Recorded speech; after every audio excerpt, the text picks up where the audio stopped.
Kita akan membahas Kejadian 47.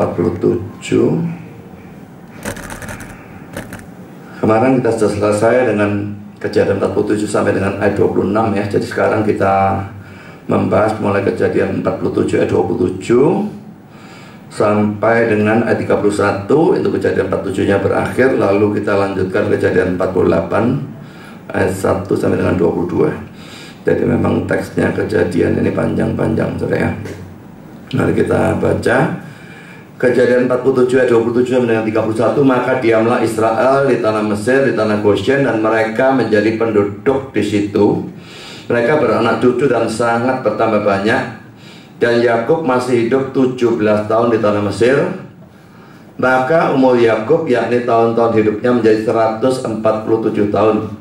Ketika hampir waktunya bahwa Israel akan mati, dipanggilnya lah anaknya Yusuf dan berkata kepadanya, "Jika aku mendapat kasihmu, letakkanlah kiranya tanganmu di bawah pangkal pahaku dan bersumpahlah bahwa engkau akan menunjukkan kasih dan setia kepadaku. Janganlah kiranya kuburkan aku di Mesir, karena aku mau mendapat perhentian bersama-sama dengan nenek moyangku. Sebab itu angkutlah aku dari Mesir dan kuburkanlah aku dalam kubur mereka." Jawabnya, "Aku akan berbuat seperti katamu itu." Kemudian kata Yakub, "Bersumpahlah kepadaku." Maka Yusuf pun bersumpah kepadanya.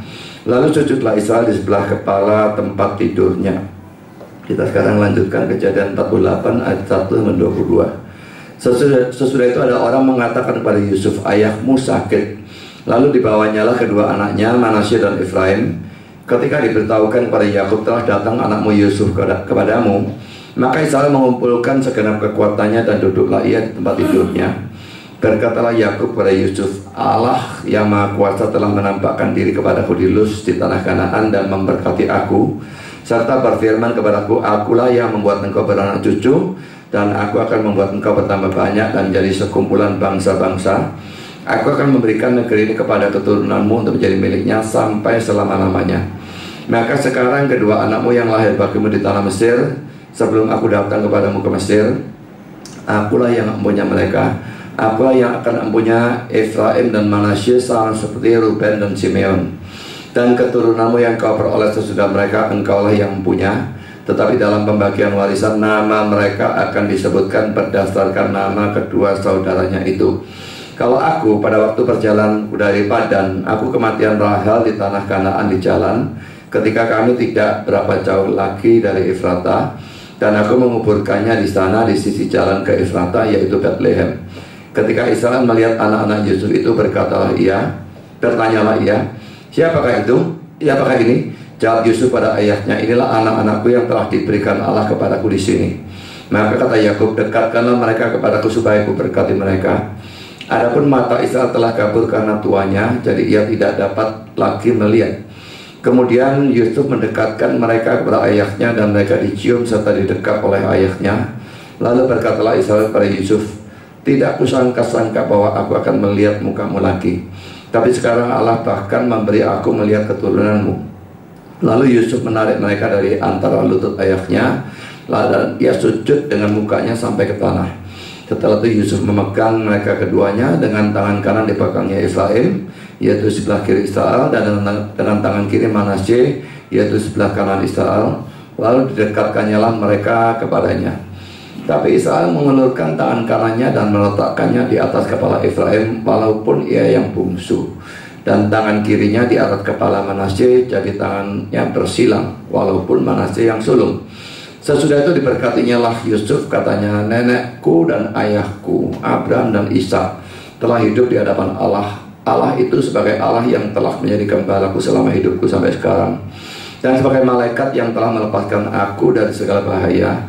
Dialah kiranya yang memberkati orang-orang muda ini, sehingga namaku serta nama nenek dan bapakku Abraham dan Ishak termasyhur oleh karena mereka, sehingga mereka bertambah-tambah menjadi jumlah yang besar di bumi." Ketika Yusuf melihat bahwa ayahnya meletakkan tangan kanannya di atas kepala Efraim, hal itu dipandangnya tidak baik. Lalu dipegangnya tangan ayahnya untuk memindahkannya dari atas kepala Efraim ke atas kepala Manasye. Katanya pada ayahnya, "Janganlah demikian ayahku, sebab inilah yang sulung. Letakkanlah tangan kananmu ke atas kepalanya." Tetapi ayahnya menolak, katanya, "Aku tahu anakku, aku tahu." ia juga akan menjadi suatu bangsa, dan ia juga akan menjadi besar kuasanya. Walaupun begitu, adiknya akan lebih besar kuasanya daripadanya, dan keturunan adiknya itu akan menjadi sejumlah besar bangsa-bangsa. Lalu diberkatinya lah mereka pada waktu itu, katanya, dengan menyebutkan namamu lah orang Israel akan memberkati. Demikian Allah kiranya membuat engkau seperti Efraim dan seperti Manasye. Demikianlah didahulukannya Efraim daripada Manasye. Kemudian berkatalah Israel kepada Yusuf, tidak lama lagi aku akan mati, tetapi Allah akan menyertai kamu dan membawa kamu kembali ke negeri nenek moyangmu. Dan sekarang aku memberikan kepadamu sebagai kelebihanmu daripada saudara-saudaramu suatu punggung gunung yang kurebut dengan pedang dan panahku dari tangan orang Amori. Saudara, ini kita membahas tentang akhir hidup dari Yakub. Ini hal yang pertama kita bahas ya. Pertama, kalau kita lihat situasinya, Israel tinggal di Goshen, dan dikatakan bahwa mereka itu sangat bertambah banyak. Kejadian 47 ayat 27, maka diamlah Israel di tanah Mesir, di tanah Goshen, dan mereka menjadi penduduk di situ. Mereka beranak cucu dan sangat bertambah banyak. Saudara, ini merupakan penggenapan janji Tuhan dalam Kejadian 46 ayat 3. Kalau sebetulnya kita lihat janji akan jadi bangsa besar itu sudah ada zaman Abraham ya, Kejadian pasal 12 ya. Tapi Abraham tidak punya anak, sampai nikah lagi dengan Hagar, padahal itu tidak dikendaki. Ismail tidak dianggap. Lalu punya anak cuma satu, Ishak. Ishak tidak punya anak kembar cuma 2. Tapi saudara, sekarang setelah tidak tahu berapa lama semua itu ya, zaman Abraham nunggu anak, Ishak nunggu anak, sekarang Yakub sampai umur 130 dan pakainya pindah ke Mesir. Mulai sekarang baru ini digenapi. Saudara, kelihatannya lama sekali, ini ratusan tahun ya. Tapi janji Tuhan itu akhirnya toh digenapi. Dia memang tidak telat, karena dia tidak pernah katakan kapan jadi bangsa besar ya. Tapi yang jelas dia janjikan jadi bangsa besar, dan itu tergenapi. Saudara, kalau ada janji Tuhan dan ada saatnya, maka saatnya pasti tepat. Tapi kalau saatnya tidak diberikan, maka janji itu bisa tergenapi mundur lama. Ya, saudara, kalau saudara ada janji Tuhan dan rasanya kok belum digenapi, memang Tuhan tidak katakan saatnya, ya tunggu saja saudara. Itu bisa terjadi, ditunda, bisa sekali. Yesus datang kedua kalinya, dia tidak pernah bilang kapan. Jadi bisa tertunda 1000 tahun lagi, bisa 5.000 tahun lagi, bisa, nggak tahu kapan saudara. Tapi tidak harus juga 5.000 tahun lagi, 5 tahun lagi bisa, 5 bulan lagi bisa, saya tidak ngerti. Jadi saudara, pokoknya kalau tidak ada waktunya, ya kita tunggu saja. Pasti dia akan menggenapi. Saudara, Yakub sendiri setelah dia pergi ke Mesir pada usia 130 waktu itu ya, dia dikatakan masih hidup 17 tahun lagi di Mesir, dan baru mati pada usia 147. Itu dalam Kejadian 47 ayat 28. Yakub masih hidup 17 tahun lagi dan sebagainya. Tahun-tahun hidupnya menjadi 147 tahun. Sudah menurun ya. Abraham 175, Ishak 180, Yakub turun sudah 147. Nanti Yusuf 110, Musa 120. Jadi bisa turun seperti yang dinubuatkan pada zamannya Nuh.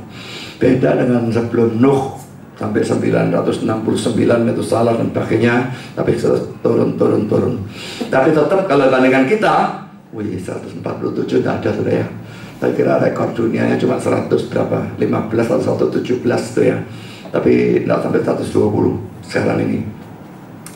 Saudara, sekarang ada beberapa poin ini saya ajak bahas ya. Pertama, poin A.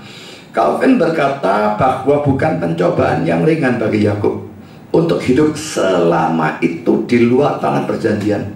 17 tahun saudara, dia hidup di luar tanah perjanjian. Ini sesuatu yang perlu kita bahas lagi nanti ya. Tapi pokoknya sekarang sementara 17 tahun di luar tanah perjanjian. Dijanjikannya tanah Kanaan, kok 17 tahun sisa hidupnya ini kok dia justru hidup di Mesir. Ini bukan pencobaan yang ringan. Dan saudara, memang bagaimanapun kita semua yang adalah orang percaya selalu menghadapi ujian atau pencobaan yang model semacam demikian, macam-macam dalam berbagai macam bentuknya, selalu akan ada. Karena poin B, saudara, mengapa Yakub tidak kembali ke Kanaan setelah bahaya kelaparan berlalu? Dia pindah ke Mesir itu kan bahaya kelaparan 2 tahun jalannya. Jadi masih 5 tahun lagi. Nah ini 17 tahun. Jadi sebetulnya sudah lewat bahaya kelaparannya. Masih 12 tahun lagi tetap di sini sampai mati. Kenapa setelah bahaya kelaparan lewat dia tidak kembali ke Kanaan? Dalam tafsirannya tentang Kejadian 45 ayat 9, Calvin berkata demikian. Yakub tidak lupa pada firman Tuhan. Karena kecuali ia ditahan oleh rantai surgawi, ia tidak akan tetap tinggal di Mesir setelah selesainya masa kelaparan. Saudara, memang tidak diceritakan bagaimana, dengan cara apa. Apakah Tuhan berfirman atau apa, tidak diceritakan. Tapi yang jelas Calvin bilang tidak mungkin tidak. Yakub pasti ditahan oleh Allah, tidak diizinkan kembali. Tuhan memang punya rencana, tetap di Mesir, diperbudak berapa ratus tahun dan sebagainya, lalu keluar dengan cara yang luar biasa. Dia punya rencana. Jadi saudara, tidak diizinkan kembali itu pasti. Kalau tidak, saya yakin setelah bahaya kelaparan berlalu, Yakub akan kembali pergi ke Kanaan. Bahwa dia tidak kembali, jelas Tuhan menahan dia, entah dengan firman, entah dengan halangan-halangan lain, tidak tahu saya. Tapi pokoknya pasti ditahan. Kalau sudah kita masuk pada poin yang kedua, pesan terakhir dari Yakub di dalam Kejadian 47 ayat 29 sampai dengan 31, disuruh bersumpah dan sebagainya. Dia minta dikuburkan di tanah Kanaan, macam-macam. Saya kira nggak usah kita baca ulang ya. Saudara, Yakub berpesan, dia tidak mau dikuburkan di Mesir. Dia minta dikuburkan di Kanaan bersama dengan nenek moyangnya. Dan begitu nemen sampai dia bilang, kamu mesti sumpah. Tidak cukup kata-kata biasa. Yusuf disuruh bersumpah untuk melakukan hal itu. Saudara, ini poin A yang akan saya bahas, saudara. Apa tujuannya sehingga dia minta dikubur di Kanaan? Apa sih pentingnya dikubur di mana? Kalau saya ditanya minta dikubur atau dikremasi atau diapakan, saya tidak peduli dengan mayat saya nanti. Mau dibuang di jalan, mau dikasihkan anjing, organ tubuhnya mau diambil orang untuk transplantasi, saya tidak pusing. Mau dikremasi, mau diapa, peduli amat tuh. Tuhan akan bangkitkan nanti.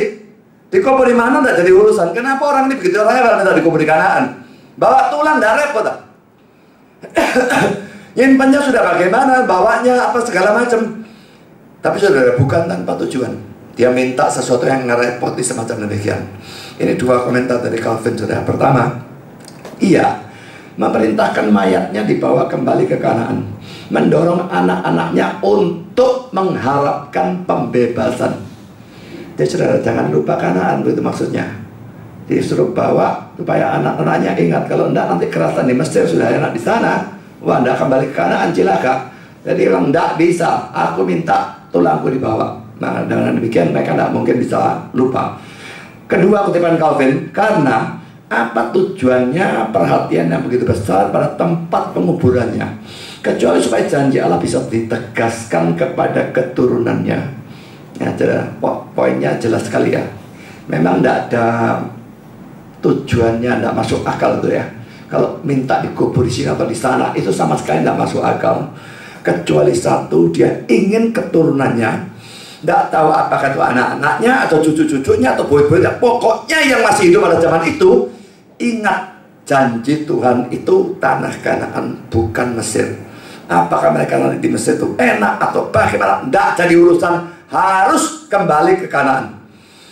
Karena itu tepatlah kata-kata dari Derek Kidner yang mengutip kata-kata dari seorang bernama R. Martin Archer, yang berkata sebagai berikut. Israel yang sekarang itu kelihatannya lebih memperhatikan masa depan umat Allah daripada dunia tak dikenal yang sedang dimasukinya. Saudara, ini sesuatu yang luar biasa, kesalahan yang bukan main dari Yakub, saudara. Dia orang beriman, dia mau mati, dan dia tahu itu. Kalau mati pergi kemana? Dia yakin, saudara. Dia yakin pergi ke surga. Kalau saudara mau mati dan saudara yakin akan masuk surga, apakah saya jadi begitu excited, senangnya dan pikir surga? Wis babar lah dunia joget balik, aku mau masuk surga. Begitu? Yakub enggak, saudara. Dia tetap memikirkan gereja pada saat itu. Ya, keturunannya ini gereja ya. Jadi saudara, kalau kita ini hidup atau mau mati seperti Yakub, Kita mesti memikirkan dan meniru ya apa yang Yakub lakukan pada saat dia mau mati ini. Mau mati masih memikirkan gereja. Nah, kalau kita waktu sehat, waktu hidup, jauh dari kematian pun sudah tidak terlalu peduli pada gereja, sudah tidak terlalu mikirkan gereja. Nah, ini anak mau mati sudah. Hidup seger buger gak mikir kok. Saudara, belajar ya. Pada saat kita hidup ini, pikirkan dan utamakan gereja. Bukan keluarga, bukan pekerjaan atau keuangan saudara, atau bahkan kesehatan. Semua itu penting, bukan penting. Semua itu ada tempatnya. Tapi saudara, yang nomor satu mestinya diutamakan Tuhan dan gereja. Itu yang menjadi kepedulian saudara senantiasa. Kalau dalam hidup ini saudara peduli semacam itu, mau mati pun saudara pasti peduli. Tapi kalau dalam hidup ini saudara tidak pernah peduli, gereja ada baik, ada sudah, gereja punya duit atau tidak punya duit, jalan baik atau tidak jalan baik, webnya dihack atau tidak dihack, persetan dengan semuanya. Saudara, kalau memang kita punya pemikiran semacam demikian, mungkin kita perlu pikirkan, saya ini Kristen atau enggak ya? Saya anak Tuhan atau bukan? Kenapa gerangan kalau saya anak Tuhan kok saya tidak peduli pada pekerjaan Tuhan? Kecuali kalau saudara tidak yakin bahwa gereja ini jalan sesuai kehendak Tuhan. Kalau saudara yakin gereja ini mengajarkan hal yang benar, peduli pada gereja, itu sesuatu yang mutlak harus. Ranking pertama yang dipedulikan Tuhan dan gereja. Bukan hanya gereja kita, tapi semua gereja yang benar. Tapi zaman sekarang ini saudara, sekalipun saya tidak mengatakan gereja ini satu-satunya gereja yang benar, tetapi saudara, gereja yang di gereja kita tidak banyak yang bukan hanya nginjil tapi juga ngajar firman mati-matian. Itu tidak banyak saudara, sangat sedikit kalau ada, bisa dihitung dengan jari. Kalau ada yang nginjil, ajarannya tidak karu-karuan. Ada yang ngajar, tidak nginjil-nginjil. Tapi kita melakukan kedua-duanya, nginjil, ngajar, ngantem ajaran tetap, lalu membuat khotbah-khotbah eksposisi dan sebagainya. Itu semua kombinasi dari semua itu, saya kira jarang sekali ada. Saya bukan ingin meninggikan diri saya, sama sekali tidak. Tapi saya yakin apa yang saya lakukan itu benar. Dan karena itu saya teruskan, tidak peduli ada apapun saya teruskan. Tapi saudara, tetap butuh kepedulian saudara. Dan kepedulian itu kan dinyatakan dengan banyak hal ya. Pertama saudara mendoakan, kedua saudara ikut mendukung dalam pelayanan, mendukung dalam keuangan, dan dalam segala macam hal. Kalau memang peduli, maka seluruh hidup kita itu diarahkan ke sana. Tapi kalau memang tidak punya kepedulian, silakan. Saudara, Yakub mau mati, dia peduli pada gereja. Ini sesuatu yang perlu kita tiru dalam hidup ataupun pada saat kita mau mati, selalu pedulikan gereja. Saudara, pelatih tinju saya itu bukan orang Kristen ya. Dia Katolik, itu pun Katolik KTP.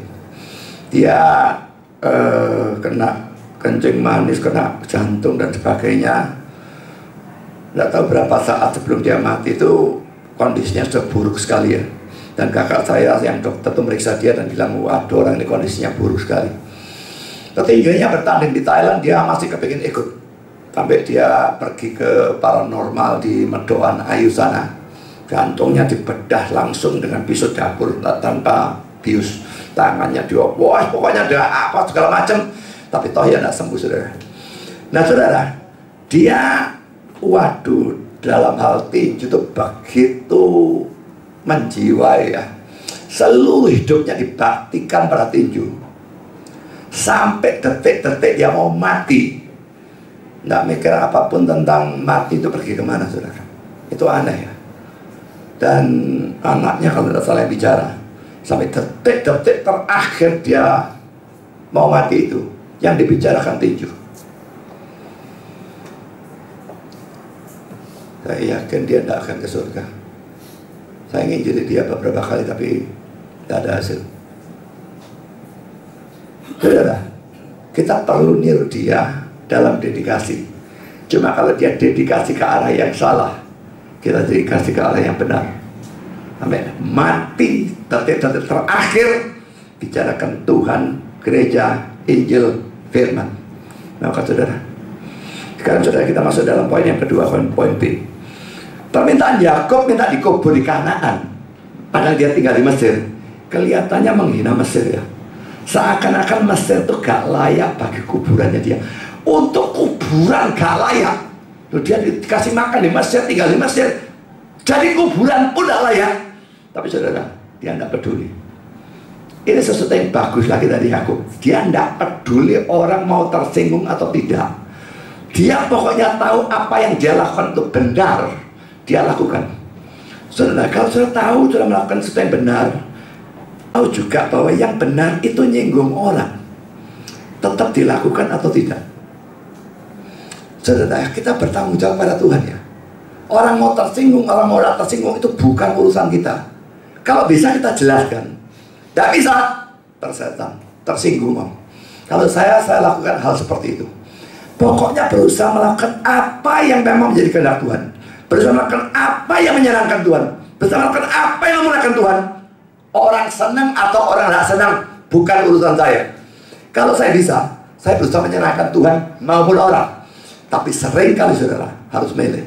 Menyenangkan Tuhan berarti tidak menyenangkan orang. Kalau harus milih, pilih senangkan orang, berkaitan dengan manusia, siapapun dia adanya. Tidak gampang ya kalau orang itu hubungannya tidak dekat dengan kita. Tapi kalau orang itu hubungannya dekat dengan kita, baik kepada kita, itu sukar. Lah si Firaun ini baik loh.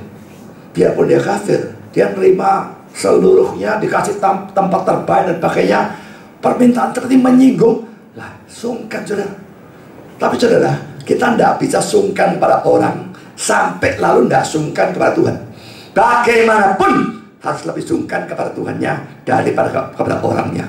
Jadi saudara, sesuatu yang perlu diteladani, selalu senangkan orang, bukan senangkan manusia. Dan saudara, Yusuf bersumpah untuk melakukan pesan terakhir dari Yakub. Saudara, sumpah itu bukan dilarang ya. Dan kalau Yesus berkata jangan sekali-kali bersumpah, bukan berarti sumpah dilarang secara mutlak. Saya sudah pernah jelaskan, saya tidak usah ulangi di tempat ini. Yusuf di sini bersumpah untuk melakukan pesan terakhir dari Yakub.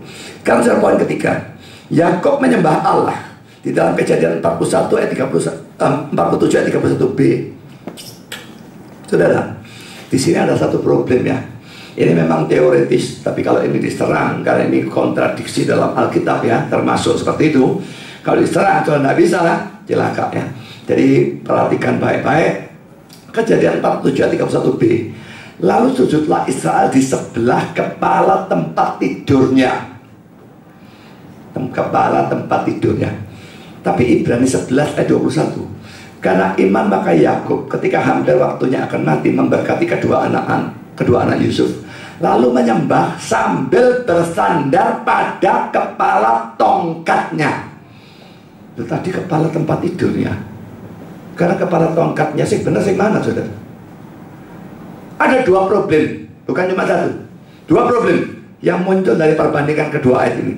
Pertama, dia bersandar pada kepala tongkat sesuai Ibrani 11:21, atau bersandar pada kepala tempat tidur Kejadian 47 ayat 31. Ini problem pertama. Kedua, dalam kitab Kejadian, pemberkatan kepada Manasye dan Efraim itu Kejadian 48 ya, terletak setelah penyembahan Yakub. Penyembahan Yakub ini Kejadian 47 ayat 31. Pemberkatan Efraim dan Manasye 48. Jadi setelahnya. Tapi Ibrani 11 ayat 21 mengatakan memberkati dulu lalu menyembah. Ya enggak? Yang di atas dong. Yang di atas. Nah, ini memberkati dulu lalu menyembah. Tapi kalau cerita dalam Kejadian, menyembah dulu lalu memberkati. Jadi saudara, dalam Kejadian memberkati dulu lalu menyembah. Tapi Ibrani 11 ayat 21 memberkati lalu menyembah. Jadi kelihatannya terbalik gitu ya. Maaf ya, saya kok bingung. Pemberkatan kepada manusia setelah, kalau Kejadian ya 47 itu dia melakukan penyembahan, memberkatinya 48 setelah. Tapi Ibrani membalik itu. Sekarang kita bereskan dua macam problem ya. Dan kelihatannya nanti sudah beres, ternyata nanti ada pemecahan yang lain. Jadi perhatikan baik-baik. seluruh bagian ini nanti sampai selesai. Karena bagian pertama seolah-olah beres, belum beres. Perlu diketahui bahwa penterjemahan Kejadian 47 ayat 31b itu mempunyai dua kemungkinan penterjemahan. Ini diwujudkan dalam terjemahan NIV, saudara ya. NIV dalam terjemahan aslinya mengatakan demikian: And Israel worship as he leaned on the top of his staff. Dan Israel menyembah sambil bersandar pada kepala tongkatnya. So, terjemahan NIV ini diambil dari Septuaginta, Perjanjian Lama yang terjemahkan ke dalam bahasa Yunani, yang menerjemahkan And Israel worship upon the top of his staff. Dan Israel menyembah di atas kepala tongkatnya. Tapi saudara, NIV pada footnote catatan kaki memberikan terjemahan yang berbeda. Israel bowed down at the head of his bed. Israel menyembah pada kepala ranjangnya. Ini seperti terjemahan kitab bahasa Indonesia. Lalu NASB, RSV, dan King James menerjemahkan seperti footnote dari NIV atau seperti kitab suci bahasa Indonesia. Jadi hanya NIV terjemahan aslinya saja yang menerjemahkan kepala tongkat. Tetapi yang di sini semua yang lain menerjemahkan kepala dari ranjangnya. Saudara, kalau diambil arti tongkat, maka artinya adalah Yakub menyembah sambil bersandar pada tongkatnya, gitu ya. Mungkin dia tua, berat, jadi bersandar pada tongkatnya. Kalau diambil arti ranjang, maka artinya adalah Yakub menyembah Allah sambil bersandar pada kepala ranjangnya. Jadi tadinya berbaring, tapi waktu mau menyembah Allah, dia duduk sambil bersandar pada kepala ranjangnya. Mungkin setengah senden atau bagaimana begitulah. Nah saudara, mengapa bisa muncul dua terjemahan seperti ini? Ini saudara, masalahnya karena bahasa Ibrani itu cuma punya huruf mati, tidak punya huruf hidup ya. Jadi bahasa yang aneh. Tapi saya sudah pernah jelaskan ya, bisa dimengerti sebetulnya secara umum. Kalau saudara SMS, saudara juga sering singkat huruf hidupnya dibuangi semua. Ya, jadi kita tetap bisa mengerti kalau kita menguasai bahasa itu. Nah, perlu diketahui bahwa kata untuk bed atau ranjang dalam bahasa Ibrani adalah mitah, M-I-T-T-A-H. Sedangkan kata untuk staff atau tongkat adalah mateh, M-A-T-T-E-H. Jadi huruf matinya persis sama, saudara. Ya, perbedaannya terletak pada bunyi huruf hidupnya. Saya katakan bunyi karena Ibrani tidak punya huruf hidup. No, tidak ada huruf hidup ya. Nah, kedua saudara, dalam penulisan sudah saya katakan bahasa Ibrani tidak punya huruf hidup, sehingga kalau penulisan dalam manuskrip atau apapun saudara, di mana memang huruf hidupnya itu tanda-tanda yang menunjukkan bunyi huruf hidup tidak ada, maka kedua kata ini penulisannya persis sama, persis blok.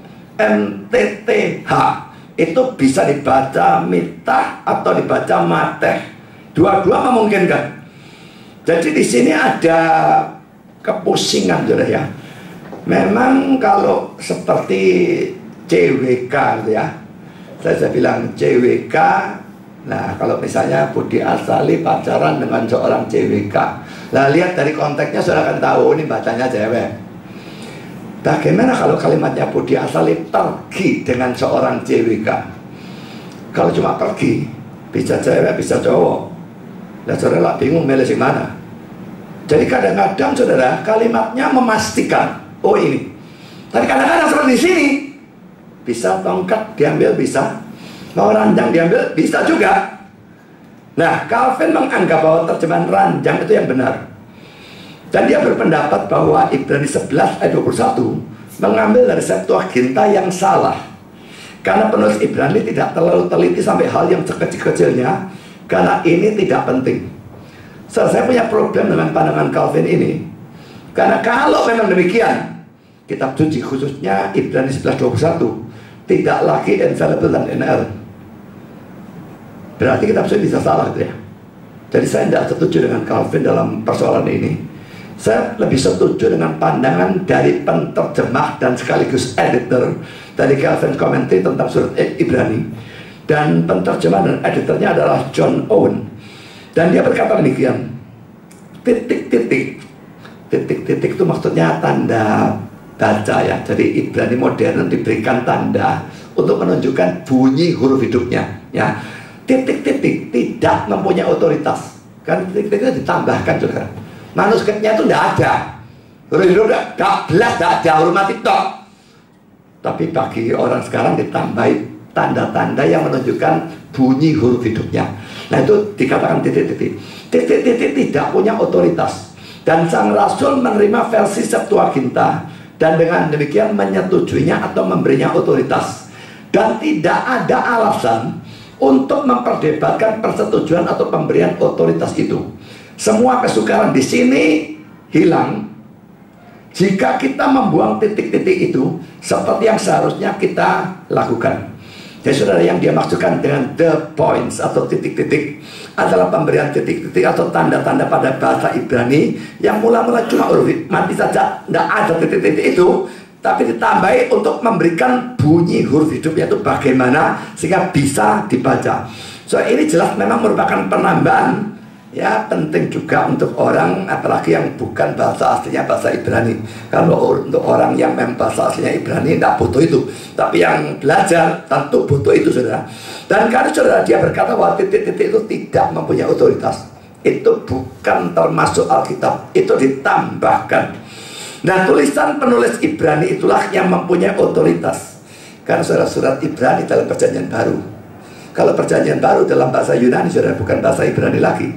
Dan dalam bahasa Yunani ada huruf hidup. Nah ini tidak ada salah ya.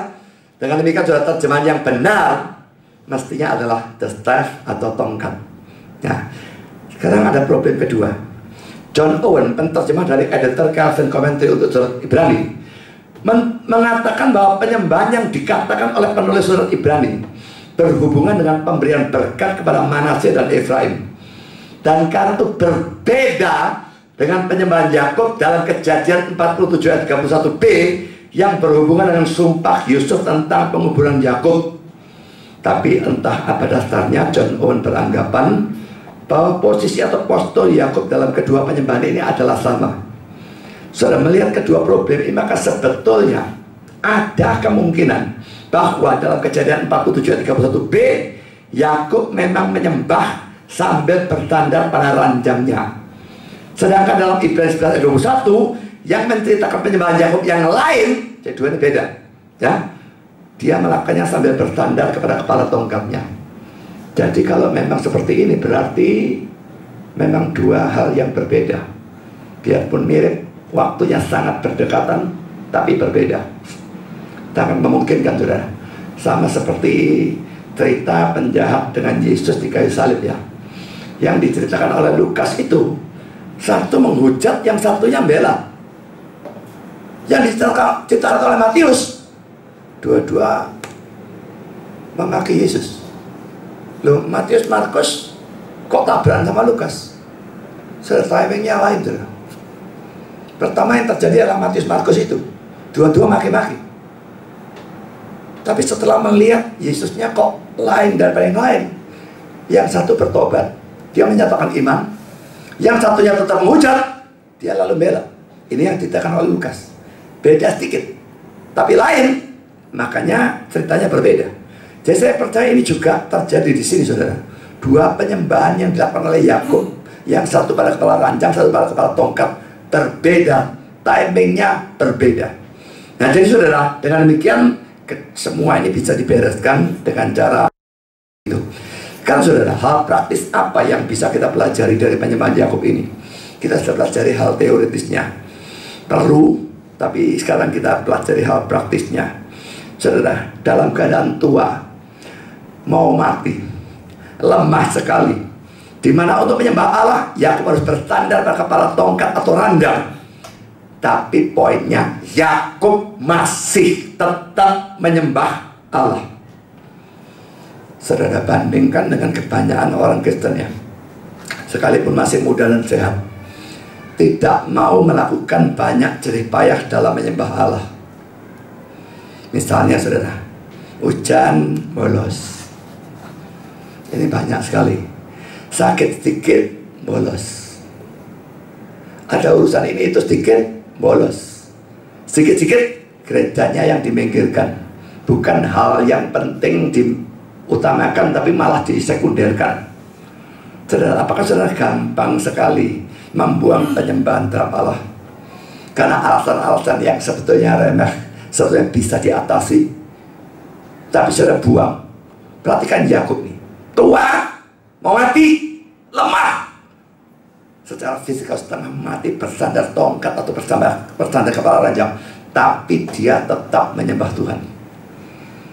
Saudara, kita mesti berjerih payah dalam melakukan penyembahan terhadap Tuhan, karena setan pasti memberikan segala macam serangan dan godaan supaya kita bolos dari penyembahan atau kebaktian apapun dengan cara apapun. Kasih hujan, kasih apa. Memang saudara, kalau saudara sakit sehingga tidak bisa konsentrasi belas, gak usah datang. Tapi kalau saudara sakit tapi tetap memungkinkan datang, tetap memungkinkan konsentrasi, tetap datang. Kalau memang pusingnya teman sampai tidak bisa konsentrasi, ya apa gunanya datang, saudara? Dengar firman tidak bisa, doa tidak bisa, gunanya apa? Itu bukan kebaktian. Kalau cuma raga saudara di sini, kalau jiwanya tidak bisa berbakti, tidak ada gunanya. Tapi kalau tetap bisa, biarpun sorong, tetaplah berbakti. Terus terang saudara, kalau saya sedang sehat dan saya sakit seperti saat ini, mau khotbah itu semangatnya jujur saja beda. Tadi mau khotbah itu rasanya malas tuh. Rasa malas itu memang ada.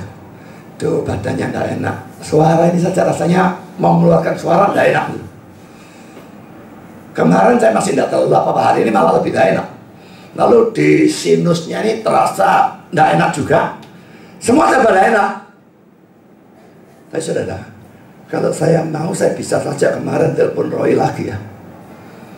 Roy khotbah aku sakit. Jadi orang bisa nyalakan saya sakit memang itu. Saya tidak bocor. Tapi sudah, kalau saya terus-terusan model seperti itu, saya ngalah terhadap pencobaan kok gampang banget. Kalau memang saya sakitnya nyaman, saya akan lakukan. Kalau memang saya tidak memungkinkan khotbah, saya akan lakukan. Tapi selama saya masih bisa khotbah, saya tidak gampang-gampang operkan kepada orang tugas saya. Saudara yang pengkhotbah awam atau chairman atau guru sekolah minggu, belajar dari hal itu. Jangan sedikit-sedikit operkan tugas. Itu yang setan kehendaki. Dan dia akan selalu berikan 1001 macam alasan. Ada alasan yang bisa Tuhan terima, ada yang alasan Tuhan tidak bisa terima. Dan Tuhan mesti belajar membedakan yang mana yang bisa tabrak terus pelayanan, atau betul-betul Tuhan kasih ini supaya saya mandek, istirahat, ya sudah mandek. Jadi saudara, yang jelas jangan terlalu gampang ya menyerah, baik dalam pelayanan, dalam penyembahan, dalam ibadah, dalam datang PA dan sebagainya, bersaat teduh, berdoa, dikit-dikit ngalah. Tidak bisa. Yakub berusaha mati-matian, berjuang, fisiknya lemah, dia tetap menyembah Tuhan. Itu lagi-lagi sesuatu yang harus kita teladani. Kalau sudah kita masuk dalam poin yang kedua, Yakub memberkati Efraim dan Manasye. Manasye yang sulung ya, tapi Efraim yang diberkati lebih banyak. Jadi saya dahulukan nama Efraim. Pertama, saudara, Yakub sakit dan Yusuf membawa kedua anaknya untuk mengunjungi. Kejadian 48 ayat 1. Sesudah itu ada orang yang mengatakan kepada Yusuf, ayahmu sakit. Lalu dibawanyalah kedua anaknya, Manasye dan Efraim. Saudara, orang Kristen, dia saleh, dia beriman, tapi dia sakit sampai buta dan sebagainya. Ini sesuatu yang sangat memungkinkan. Jadi jangan pikir kalau orang Kristen mesti matinya enak. Pendeta saya itu, saya tidak bilang dia hidupnya sempurna. Tidak ada orang hidupnya sempurna. Matinya enak dia ya. Tapi sebelum mati dia stroke berapa lama, saudara? Memang stroke-nya dia tidak parah seperti ipar saya ya, yang suami kakak saya itu stroke 15 tahun, nyaris tidak bisa apa-apa, selalu harus dibantu orang dan sebagainya. Aku duduk di kursi roda, jalan dengan tongkat setengah mati. Kalau pendeta saya masih bisa jalan, biarpun agak lambat. Ngomong agak lambat, pikirannya jadi agak lambat, sehingga tidak bisa khotbah lagi. Tapi ya cukup lama, mungkin saya kira-kira pernah ada kali 10 tahun barangkali. Matinya enak memang. Cuma batuk, kayak keluarkan lendir di luar. mau balik ke sofanya, dituntun, dia sempoyongan dipegang, taruh sofa, ditinggal bentar kasih minum, tinggal lagi, bentar lagi tuh amblas. Enak mati seperti itu ya. Tapi tidak semua kita bisa mengalami mati seperti itu. Kalau bisa tidak sakit, tidak soro, ya enak juga. Dan waktu kebaktian tutup peti itu, istrinya berikan kesaksian. Memang doa mereka adalah seperti itu. Kalau mati bu, dia tetet di rumah sakit ya. Jadi dituruti oleh Tuhan, mati seperti itu. Tapi saudara, seperti Yakub ini juga mati sakit lama sekali sampai buta dan sebagainya. Kan menderita saudara. Ya, Ishak juga sampai buta dan sebagainya. Jadi kalau ada orang berkata orang beriman mati yang mesti enak, diranjang sih tenang, itu omong kosong dari mana? Tidak pernah baca Alkitab atau gimana? Dan kalau mereka katakan, oh Yakub ini kayak gini kak, droko dulu bujui bapaknya. Orang mana yang gak pernah droko saudara? Orang mana yang gak pernah dosa? Semua dosa kok. Dan kalau dia dihukum seperti ini karena droko itu, berarti dosanya tidak diampuni begitu. Itu omong kosong saudara, nonsense lah. Jadi saudara hati-hati kalau kita melihat ya, cara orang mati itu macam-macam. Ada mati enak, ada mati tidak enak. Yang penting setelah mati pergi kemana kan gitu ya. Bah matinya ditupur merotoli nak karu-karuan, pokoknya masuk surga kan beres. Lah matinya enak diranjang tapi masuk neraka. Saudara pengen yang mana? Kepingin utuh mayatnya tapi masuk neraka begitu? Saudara jangan sembarang menghakimi cara orang mati ya. Cara orang mati lain-lain, Tuhan yang tentukan. Memang kita berharapnya bisa mati baik-baik ya, mati tidak sakit, tidak apa. Tapi saudara, Tuhan maunya lain, ya sudah mau diapakan. Yang penting setelah mati kita kemana ya. Kalau saudara punya Kristus, saya yakin setelah mati kita masuk surga. Tidak peduli matinya ditiba di kapal terbang, saudara masuk surga. Mayat saudara boleh terbakar, jiwa saudara masuk surga dan tidak terbakar di dalam neraka. Sekarang saudara, kita masuk poin yang kedua. Kata-kata Yakub pada Yusuf dalam Kejadian 48. Saudara, ada beberapa poin saya bahas. Saudara, pertama poin A, dalam Kejadian 48 ayat 3 dan 4, Yakub berbicara tentang perjanjian Allah. Kita baca ya. Ayat 3 dan 4, berkatalah Yakub pada Yusuf, Allah yang Maha Kuasa telah menampakkan diri kepadaku di Luz di tanah Kanaan dan memberkati aku serta berfirman kepadaku, akulah yang membuat engkau beranak cucu dan aku akan membuat engkau bertambah banyak dan menjadi sekumpulan bangsa-bangsa. Aku akan memberikan negeri ini kepada keturunanmu untuk jadi miliknya sampai selama-lamanya. Saudara, dari sudut Yakub, ini laki-laki menunjukkan iman yang luar biasa hebat ya. Dia ada dalam pengungsian selama 17 tahun di Mesir. Dia tidak lupa, dia tetap ingat, dia tetap pegang janji Tuhan tentang anak Kanaan. Sekarang saudara, pertanyaan adalah, mengapa Yakub berbicara pada Yusuf dan kedua anaknya tentang perjanjian Allah? Calvin menjawab sebagai berikut. Tujuan dari orang suci ini adalah untuk menarik anaknya dari kekayaan dan kehormatan Mesir dan mempersatukannya kembali dengan bangsa yang kudus, dari mana ia untuk sementara waktu telah terpisah. Tetapi terhadap semua kekayaan dan kehormatan Mesir, Yakub mempertentangkan penglihatan dalam mana Allah telah mengadopsi dia sendiri dan bangsanya sebagai umatnya sendiri. Karena itu, kapanpun setan berusaha menjerat kita dengan daya tarik dunia untuk menjauhkan kita dari surga, biarlah kita mengingat untuk tujuan apa kita dipanggil, supaya dalam perbandingan dengan harta hidup kekal yang tidak ternilai, semua yang diinginkan oleh daging menjadi sesuatu yang menjijikkan. Saudara, perlu dicamkan ya, Yusuf sekarang ini orang kedua di Sultan Mesir. Kira-kira dia hidup bagaimana? Sangat berkecukupan, enak, makmur, kaya, terhormat, pangkatnya tinggi, kuasanya tinggi, cuma kalah sama Firaunnya dok. Jelas enaknya luar biasa. Yakub tidak mau kenikmatan dunia itu membuat Yusufnya lupa daratan. Jadi pada waktu terakhir dia mengingatkan perjanjian dengan Tuhan. Saudara, sesuatu yang memang membahayakan ya. Kalau kita dalam dunia ini enak, Saya yakin tidak ada dari saudara maupun saya yang kepingin tidak enak. Ada yang kepingin melarat, utangnya banyak, sakit-sakitan, gak bisa bangun begitu, keluarganya berantakan. Ada yang kepingin seperti itu? Tidak ada tuh ya. Pasti tidak ada. Kita kepingin kalau bisa duitnya cukup, kelebihan-lebihan, ya, lalu sehat, segar bugar, lalu keluarganya baik-baik semua serba baik-baik. Tapi saudara, pernahkah saudara pikirkan bahwa kalau semua serba baik-baik terus menerus, saudara ada dalam risiko terjerat oleh kenikmatan dunia itu, lalu melupakan kekekalan. Pernah terpikir seperti itu? Bukan tanpa alasan Tuhan itu nyakiti kita ya. Kasih yang tidak enak apapun itu. Apakah itu penyakit, apakah itu problem ekonomi, problem pekerjaan, problem pacaran, problem keluarga, problem gereja, apapun, bukan tanpa alasan saudara. Dia terlalu mengasihi kita untuk memberikan kita masalah, memberikan kita rasa sakit tanpa alasan. Tidak mungkin. Dia bekerja dalam segala sesuatu mendatangkan kebaikan asal kita memang adalah anaknya. Jadi saudara, kalau saudara punya problem, punya masalah dan sebagainya, tujuannya ingat toh, terlalu terikat pada dunia. Orang-orang yang terus diikat oleh pada dunia ini biasanya adalah orang yang terlalu nyaman hidupnya saudara. Terlalu nyaman sampai kalau ditawari saudara, mau mati? Gak mau saudara. Karena hidupnya terlalu enak. Ngapain? Gila apa? Mati. Mati dia gak tahu pergi kemana kok. Dari sini sudah enak lah mati. Dia jaga hidupnya, jaga kesehatannya. Saya juga. Tapi motivasi kami dalam menjaga kesehatan itu beda. Saya bicara demikian karena di Atlas saya tahu ada orang yang seperti itu, kafir.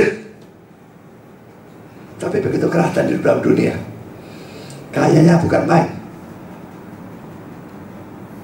Jadi dia senang di dalam dunia. Bisa ini, bisa itu dan sebagainya. Padahal dia penyakitnya juga banyak. Kalau tidak lebih banyak dari saya. Tapi tetap dengan uangnya dia merasa bisa enjoy dunia. Ngapain mati tidak mau. Sedangkan kalau problem-problem itu mengingatkan kita pada Tuhan, maka kita mestinya bersyukur pada problemnya. Sekarang saya lanjutkan dengan kata-kata Calvin ya. Sangat sedikit orang yang seperti Yusuf pada zaman ini, yang mengabaikan penikmatan dari kesenangan-kesenangan yang ada di tangan, melakukan penyerahan total pada pernyataan yang jelas dan sederhana dari firman Allah. Kata-kata Yakub itu bisa saja Yusuf yang menolak perjanjian Tuhan. Sorry ya, saudaraku yang lain aku sekarang orang kedua di Mesir, gak ngurusiku, aku ngurus tinggal di Mesir aja. Bisa kalau dia mau. Tapi tidak. Yusuf terlalu salah untuk itu. Dia mau lupakan Mesirnya, segala kekayaan, kehormatan, apapun, buang. Dan dia mau ingat perjanjian. Memang dia sampai mati ya di sana, tapi setidaknya dia mau. Cuma Tuhan yang tidak mengeluarkan dia ke sana. Mengingat bahwa Musa menuliskan kitab Kejadian. Kapan saudara Musa menuliskan? Jelas pada waktu perjalanan dari Mesir ke Kanaan, dia menuliskan itu. Dan pada satu berulang kali ya, bangsa Israel bersungut-sungut. Dan setiap bersungut-sungut itu kurang ajarnya kepingin kembali ke Mesir ya. Maka jelas bahwa cerita tentang Yusuf ini sangat berbicara dan menegur mereka. Mereka waktu di Mesir diperbudak, wah teriak-teriak, dibebaskan. Dalam perjalanan di pada Mesir ngomel, aduh enak di Mesir dulu ngomel saudara, dibebaskan sekarang ngomel kepingin balik. Saya tidak akan bacakan karena ayatnya banyak, saya cuma bacakan alamatnya ya. Keluaran 14 ayat 10 sampai dengan 12, Keluaran 16 ayat 3, Keluaran 17 ayat 3, Bilangan 11 ayat 4 sampai dengan 6, Bilangan 14 ayat 2 sampai dengan 4, Bilangan 20 ayat 2 sampai dengan 5, Bilangan 21 ayat 4 dan 5. Saudara, itu yang tertulis dalam Alkitab. Yang tertulis mungkin lebih banyak lagi. Ngomelnya bolak-balik. Dan kalau saudara baca cerita itu, pertama ngomel Tuhannya sabar, kedua ngomel Tuhannya sabar, ngomel terus-terusan dihajar habis-habisan. Saudara, ngomel itu bukan sesuatu yang menyenangkan Tuhan ya. Itu dosa. Dan dia marah, dan dia hukum malah.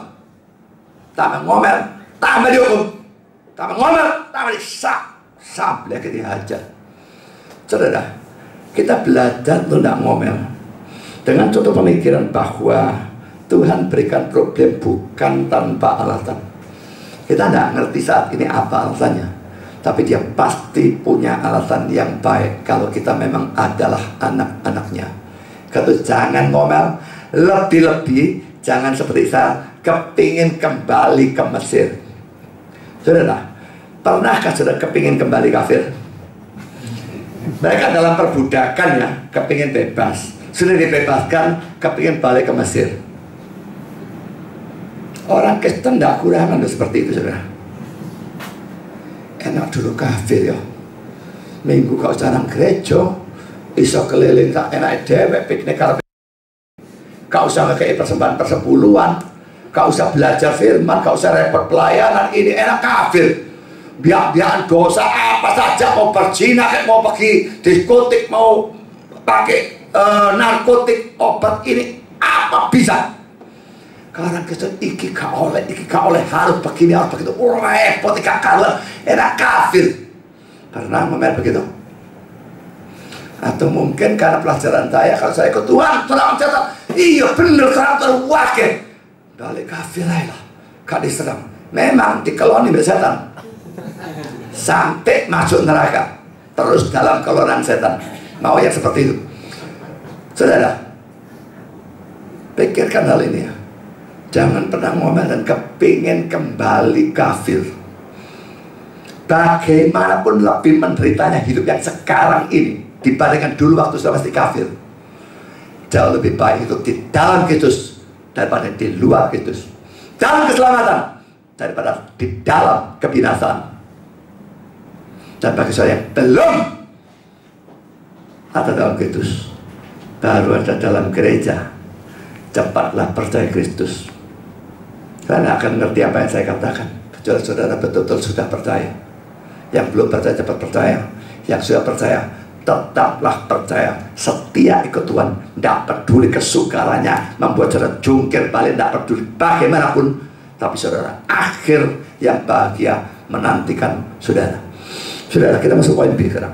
Kejadian 48 ayat 5 dan ayat 6. Maka sekarang kedua anakmu yang lahir bagimu di tanah Mesir, sebelum aku datang kepadamu ke Mesir, akulah yang empunya mereka. Perhatikan ini ya, akulah yang empunya. Itu anaknya Yusuf. Tapi Yakub bilang, akulah yang empunya mereka.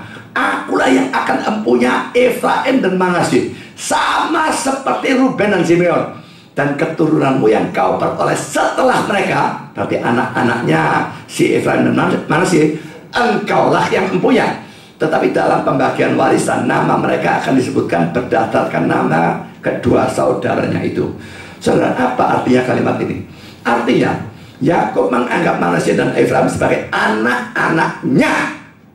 Ambil anak sama dia, ya, dan memberikan kepada mereka kedudukan seperti anak-anak Yakub yang lain. Dan ini menunjukkan bahwa kepada Yusuf diberikan warisan 2 bagian. Dan itu pada zaman perjanjian lama, itu merupakan hak kesulungan. Memang ayatnya ini belum ada pada zaman Yakub, ya. Ayatnya baru ditulis oleh Musa. Tapi ini memang hak kesulungan, mungkin sebelum dituliskan pun ini sudah dalam praktek mungkin. Ya, tapi yang jelas dalam Taurat ada Ulangan 21 ayat 17. Tetapi ia harus mengakui anak yang sulung, anak dari istri yang tidak dicintai itu. Ini in case terjadi poligami. Tidak berarti poligami diizinkan ya, tapi Tuhan tahu pasti terjadi. Nah kalau terjadi, tidak peduli anak ini dari istri yang tidak dicintai, yang sulung itu tidak mau tahu, tetap anak sulung mesti dikasih hak lebih besar. Ya, dengan memberikan kepadanya 2 bagian dari segala kepunyaannya, sebab dialah kegagahan yang pertama-tama, dialah yang punya hak kesulungan. Jadi hak kesulungan itu, saudara, pada zaman itu, pada waktu orang tuanya kasih warisan, anak sulung terima 2 kali lipat.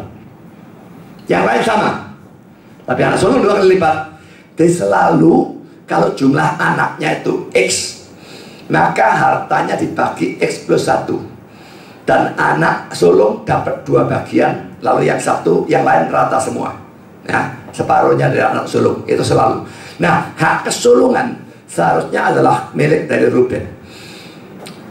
Ruben anak pertama, Yakub dari Lea, tetapi karena perjinahan Ruben dengan Bilha, incest ya, dengan ya mama tirinya ya, yang terjadi dalam Kejadian 35 ayat 22, lalu hak kesulungan itu dicabut dari dia dan diberikan kepada Yusuf. Mari kita lihat ayatnya, 1 Tawari 5, 1 dan 2. Anak-anak Ruben, anak sulung Israel, dia anak sulung, tetapi karena ia telah melanggar kesucian pertiduran ayahnya, maka hak kesulungannya diberikan kepada keturunan dari Yusuf, anak Israel juga, sekalipun tidak tercatat dalam silsilah sebagai anak sulung. Memang Yehuda lah yang melebihi saudara-saudaranya, bahkan salah seorang dari antaranya menjadi raja. Yehuda yang menurunkan Yesus nanti ya. Tetapi hak sulung itu ada pada Yusuf.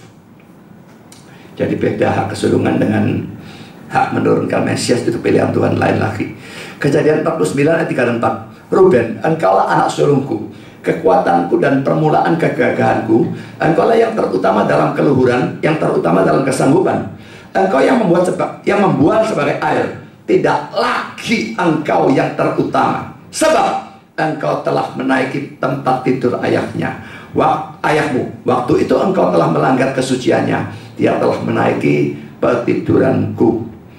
Saudara, jadi dicabut dari Ruben, kita tahu alasannya karena incest atau zina yang dilakukan dengan Bilha. Tapi mengapa dikasihkan kepada Yusuf? Anak kedua kan Simeon. Kenapa tidak dikasihkan kepada Simeon? Saudara ingat ya, Yusuf itu anak pertama atau anak sulung dari Rahel. Itu yang paling dicintai oleh Yakub, dan bahkan sebetulnya istri yang seharusnya. Memang istri pertama Lea, tapi itu kan dibujuk kan. Kita sudah tahu ceritanya. Jadi seharusnya adalah Rahel. Hanya Lea yang maju duluan karena tipu muslihatnya Laban, dan Lea mau saja dijadikan alat seperti itu. Nah saudara, jadi jelas bahwa bukan tanpa alasan dicabut dari Ruben, juga bukan tanpa alasan diberikan kepada Yusuf. Yusuf akhirnya terima 2 bagian. Karena itu kita lihat bukan suku Yusuf yang muncul, tapi Manasye dan Efraim. Sekarang poin sih saudara, Kejadian 48 ayat 7, Yakub bicara tentang Rahel. Kita baca ayatnya ya. Kalau aku pada waktu perjalananku dari Padan, aku kematian Rahel di tanah Kanaan di jalan, ketika kami tidak berapa jauh lagi dari Efrata, dan aku menguburkannya di sana, di sisi jalan ke Efrata, yaitu Bethlehem. Calvin berkata bahwa Yakub berbicara tentang Rahel supaya ingatan Yusuf pada Rahel bisa menjadi pendorong bagi Yusuf. Karena Rahel itu mau meninggalkan tanah airnya dan mengikuti Yakub dan perjanjian Allah sampai dia mati, maka diharapkan Yusuf pun mau menirunya. Ya, jadi ini laki-laki mendorong Yusuf ya, ikut perjanjian, jangan sampai terpikat terus oleh Mesir. Saudara, sesuatu yang perlu diperhatikan kalau saudara maju dalam hal-hal sekuler, hati-hatilah. Itu bisa berkat, tapi itu bisa menjadi kutuk kalau saudara salah dalam menangani. Sekarang kita masuk dalam poin yang ketiga. Berkat Yakub kepada Manasye dan Efraim dalam ayat 8 sampai dengan ayat 20. Sekarang saudara kita bahas beberapa poinnya. Poin A, Yakub sudah buta dalam 48 ayat 10, dan karena itu dia tidak mengenali Manasye dan Efraim dalam Kejadian 48 ayat 8. Dia melihat mungkin bayang-bayang orang, tapi dia tidak bisa mengenal itu ya. Kita baca ya ayat 8 sampai 10. Ketika Israel melihat anak-anak Yusuf itu, bertanyalah ia, siapakah ini? Melihat tidak berarti melihat jelas, melihat tapi mungkin bayang-bayang gitu ya. Jawab Yusuf pada ayahnya, inilah anak-anakku yang telah diberikan Allah kepadaku di sini. Maka kata Yakub, dekatkanlah mereka kepadaku supaya aku berkati mereka. Adapun mata Israel telah kabur karena tuanya, jadi ia tidak dapat lagi melihat. Kemudian ya Yusuf mendekatkan mereka kepada ayahnya, dan mereka dicium serta didekap oleh ayahnya. Jadi saudara, ini bukan kontradiksi ya. Bisa lihat apa enggak? Katanya buta kok bisa melihat.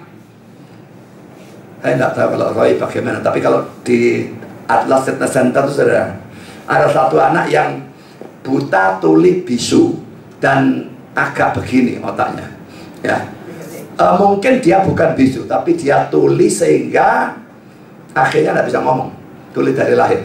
Ini mungkin genetik karena 3 saudara modelnya seperti begitu terus semua. Yang satu mungkin tidak buta setidaknya, yang satu ini yang buta, tapi bisu tulinya tuh rasanya semua 3-3. Nah saudara, yang satu ini saya ceritakan butanya Pak ya. Dia sudah tuli dan bisu, tuli dia omongnya tidak bisa ngomong saudara ya. Nah yang jadi repot saudara, kalau kita sedang gunakan alat duduk ya, lah dia kan buta, dia gerayang-gerayang.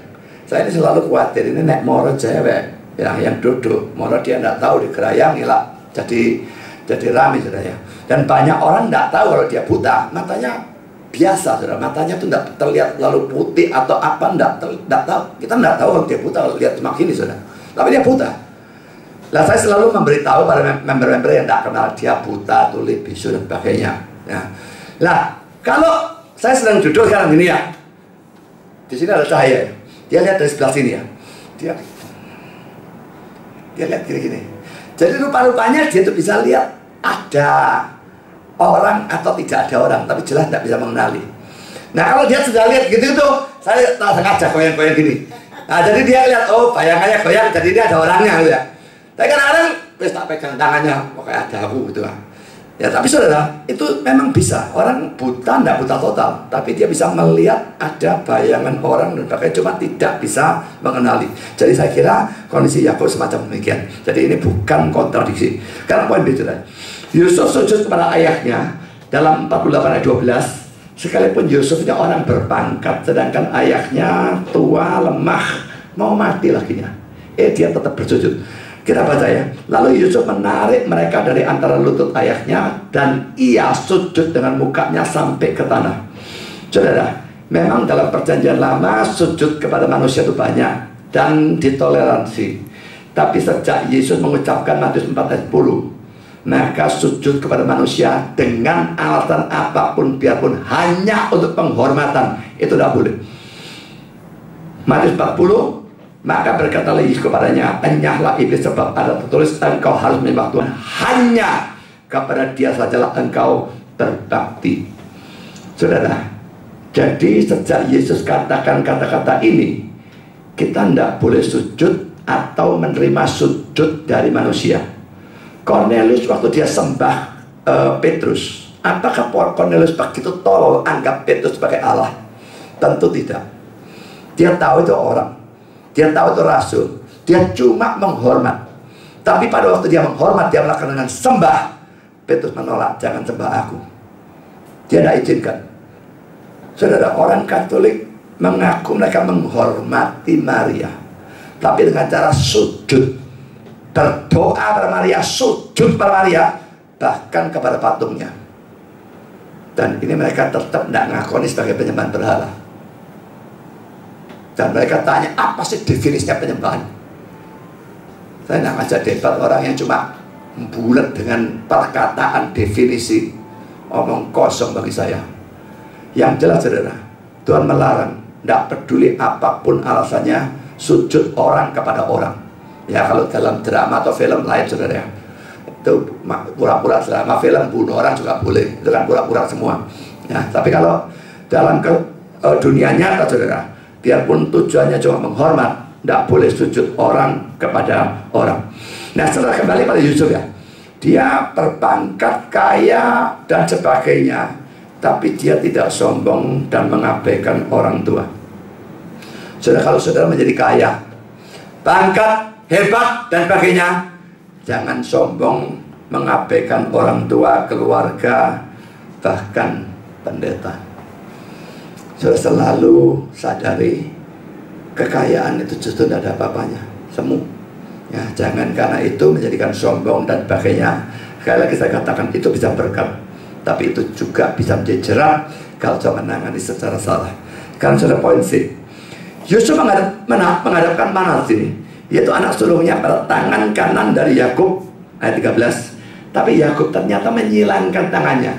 Dia saya dipaskan ya, anak sulungnya ditaruh di sebelah sini ya, tangan kanannya Yakub, ini tangan kiri, bos lalu dianggap pakai tangan cebok, ya apa ya. Lalu yang bungsu taruh sini, jadi yang bungsu dapat berkat lebih kecil. Yakub silangkan tangannya, ya. Jadi tetap yang sulung dikasih tangan kiri, yang bungsu justru dikasih tangan kanan. Kita baca 13:14. Setelah itu Yusuf memegang mereka keduanya dengan tangan kanan di belakangnya Efraim, yaitu sebelah kiri Israel, dan dengan tangan kiri Manasye, yaitu sebelah kanan Israel. Ini kan berhadapan-hadapan ya. Lalu didekatkannya mereka kepadanya. Tapi Israel mengulurkan tangan kanannya dan meletakkannya di atas kepala Efraim, walaupun ia yang bungsu. Dan tangan kirinya di atas kepala Manasye, jadi tangannya bersilang, walaupun Manasye yang sulung. Kalau saya menggunakan terjemahan versi King James, dalam ayat 14 ini ada tambahan. Dalam King James ada tambahan kata-kata guiding his hands wittingly, mengarahkan tangannya dengan sengaja. Versi yang lain tidak ada yang punya. Jadi bagian ini mungkin sekali merupakan suatu penambahan. Mungkin orang nyata tambahan terus dipikir sebagai Alkitab atau bagaimana, saya tidak ngerti. Tapi kata-kata ini jelas benar ya. Biarpun ini penambahan, ini benar. Bukan secara kebetulan. Tidak ada kebetulan orang hilangkan tangan, saudara. Itu omong kosong, nonsen sama sekali.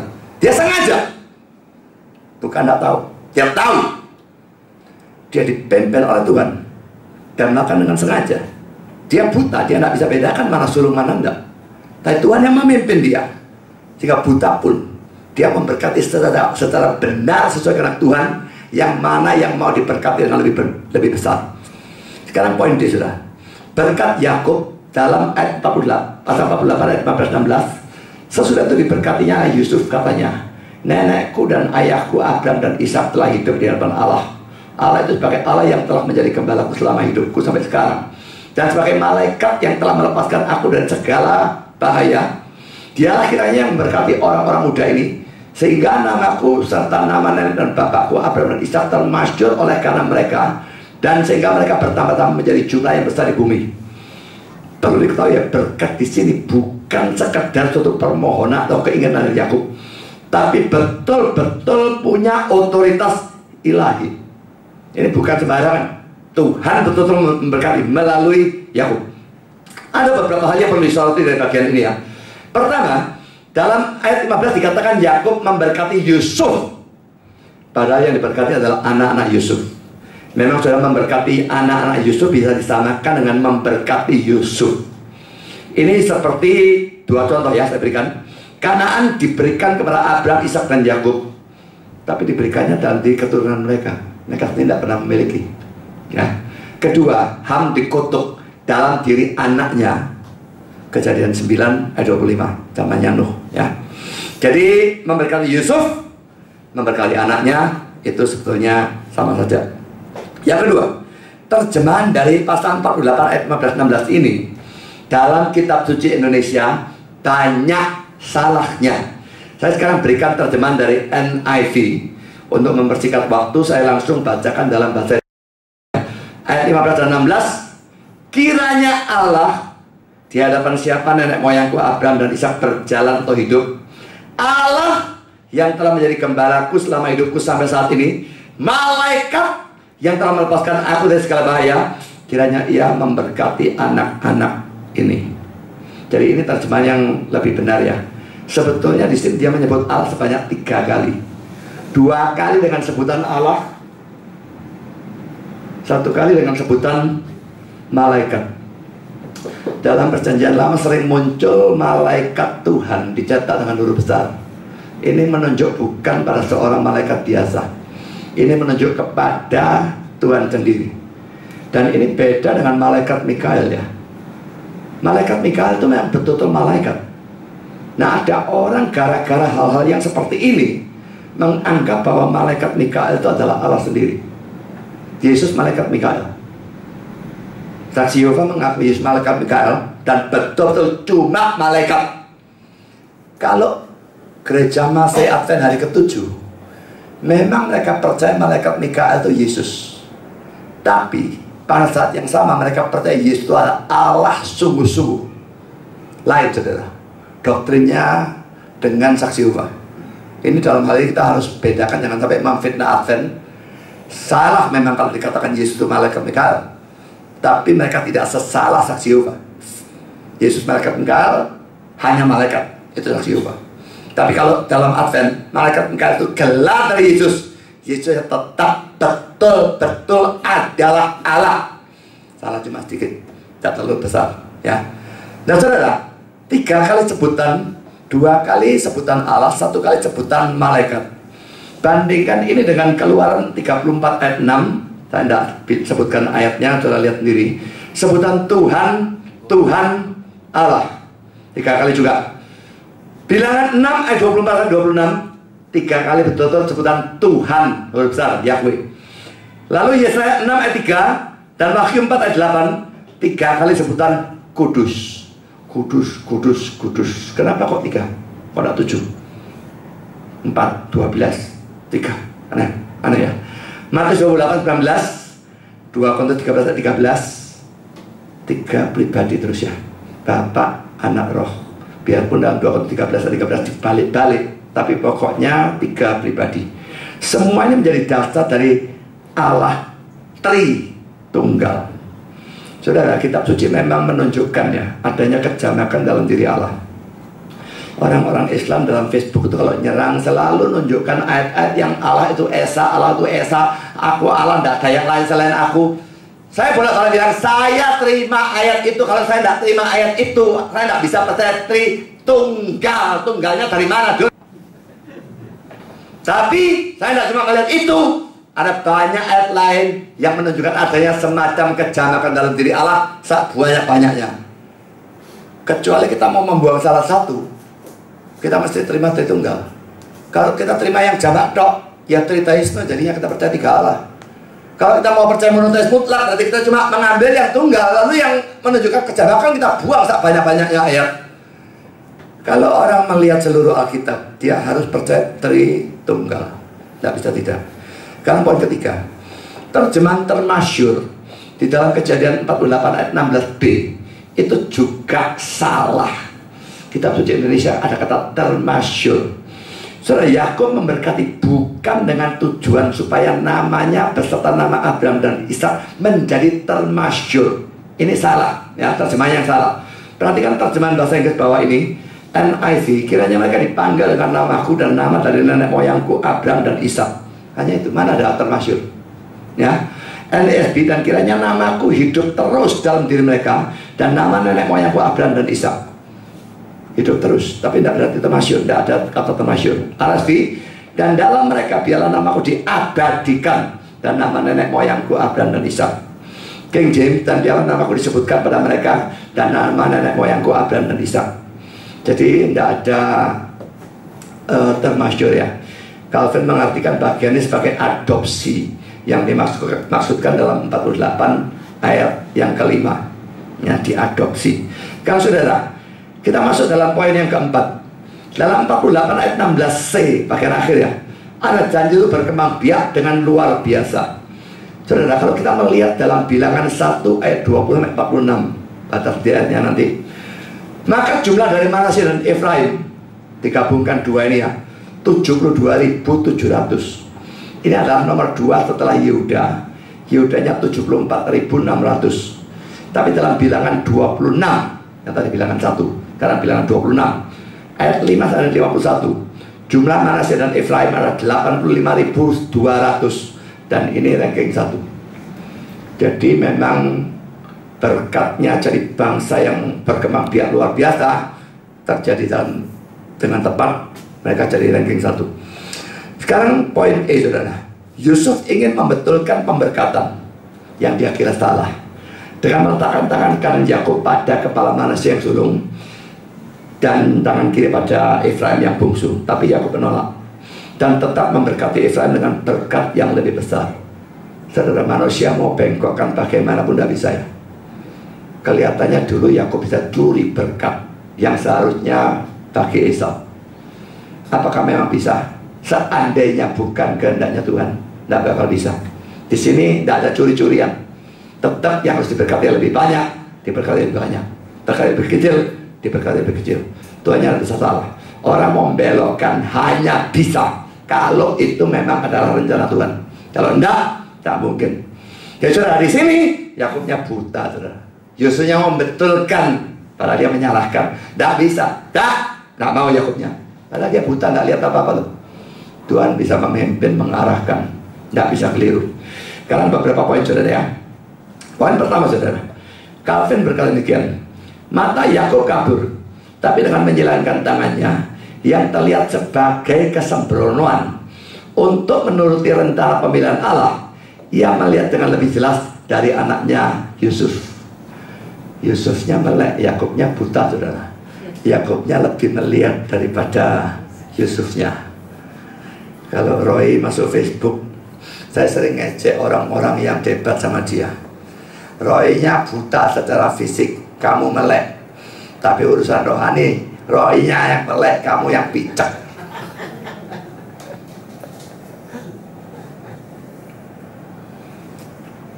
Karena poin kedua, Efraim lebih diberkati daripada Manasye. Sudah beberapa poin ya.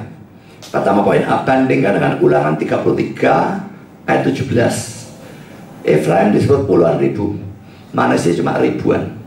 Ini saya berikan ayatnya. Saya baca hanya bagian akhir Ulangan 33:17. Itulah orang Efraim yang puluhan ribu, dan itulah orang Manasye yang ribuan. Ya, jadi Efraimnya puluhan ribu, laksa ya. Manasye yang cuma ribuan. Poin B, dalam kitab Hakim-Hakim, suku Efraim lebih populer dari Manasye. Saya tidak berikan ayatnya, hanya alamatnya saja. Hakim 5:14, Hakim 8 ayat 1, dan Hakim 12 ayat 1. Silakan lihat sendiri. Ketiga, poin C, kalau saudara melihat dalam konkordansi, maka kata Efraim muncul jauh lebih banyak dari kata Manasye di dalam Alkitab.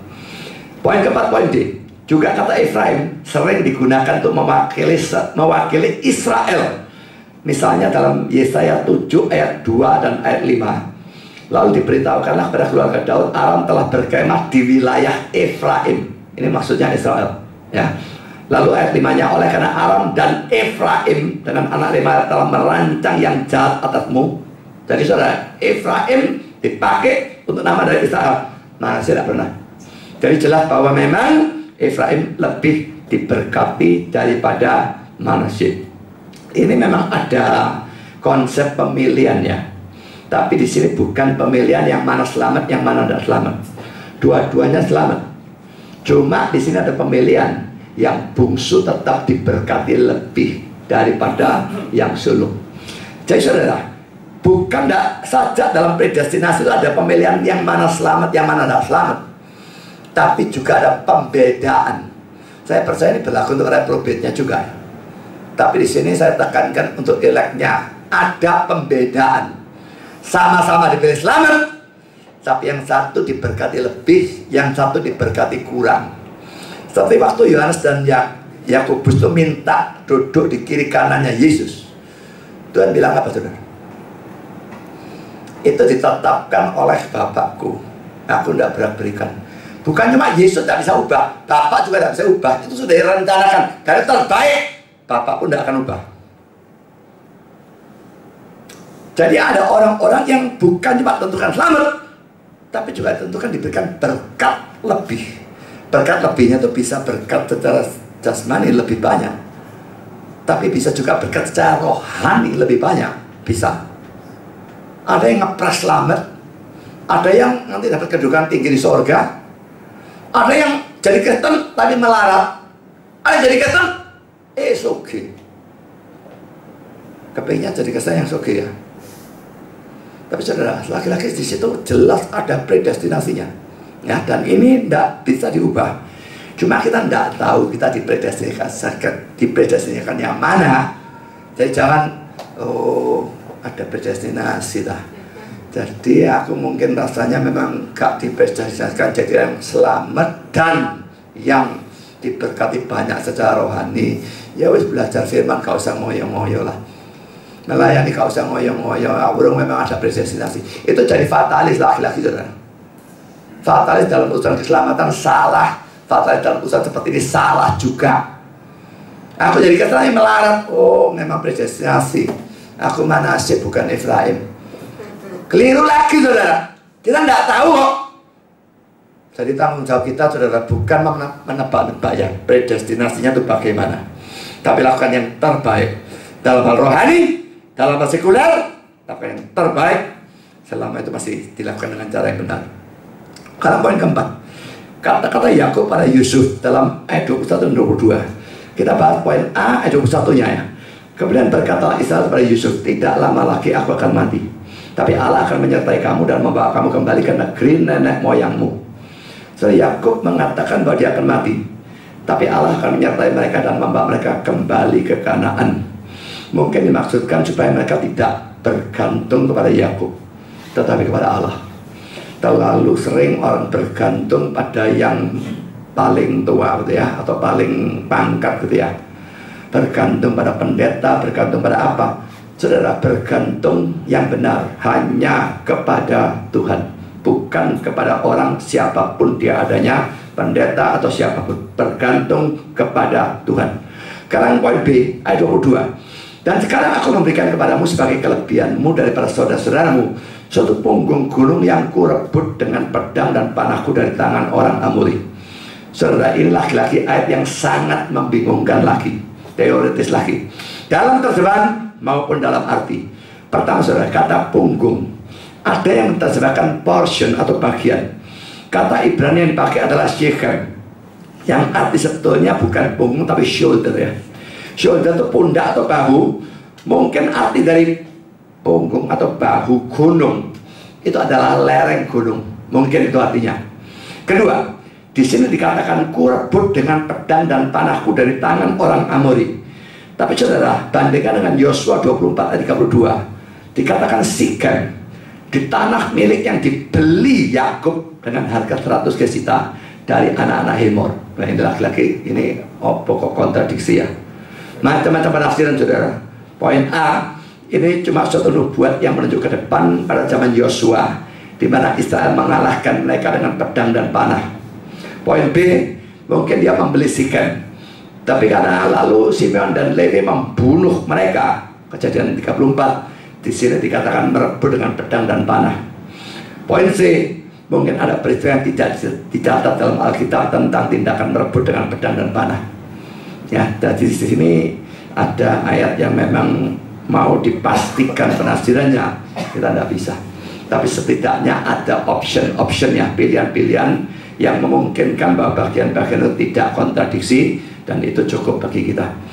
Saudara, jadi sebagai penutup ya, Yusuf dan kedua anaknya lebih mengarahkan diri pada berkat rohani, daripada kekayaan, kesenangan, pangkat, kehormatan duniawi. Dan itu membuat mereka betul-betul mendapatkan berkat rohani itu. Saudara, bagaimana saudara? Coba introspeksi saudara. Dalam perjalanan hidup saudara jadi orang Kristen ini harus jujur introspeksinya ya. Pikiran saudara lebih diarahkan pada hal duniawi atau hal rohani, pada duit, pekerjaan, barang-barang luks, barang-barang mewah, rumah, mobil dan sebagainya, keluarga, atau firman Tuhan, kesalehan, pelayanan, memuliakan Tuhan dan sebagainya. Yang mana yang lebih memenuhi pikiran saudara? Saya tidak bilang salah satu mesti dibuang. Tentu kita juga ada mesti memikirkan ini. Tapi yang mana yang lebih dipikirkan? Yang sekuler ini dipikirkan demi yang rohani sebetulnya. Dan sebetulnya pusatnya rohani. Tapi kalau rohani mau dipikirkan, kalau katakanlah kita tidak punya uang, belas kan juga setengah mati. Tidak punya kesehatan, belas setengah mati juga. Jadi ini mesti dipikirkan, tapi tujuannya untuk pergi ke sini.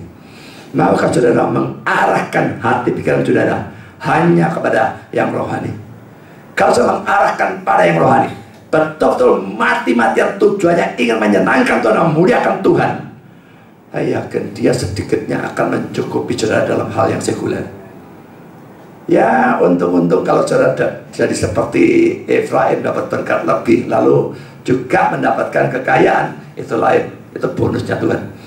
Tapi kalau saudara pokoknya mengutamakan Tuhan, hal yang rohani lebih daripada apapun, Tuhan sedikitnya akan mencukupi saudara. Tapi introspeksilah dan arahkan kehidupan saudara pada yang rohani.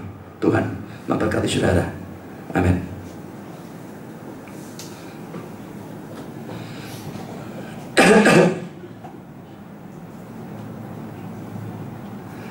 Mari kita berdoa.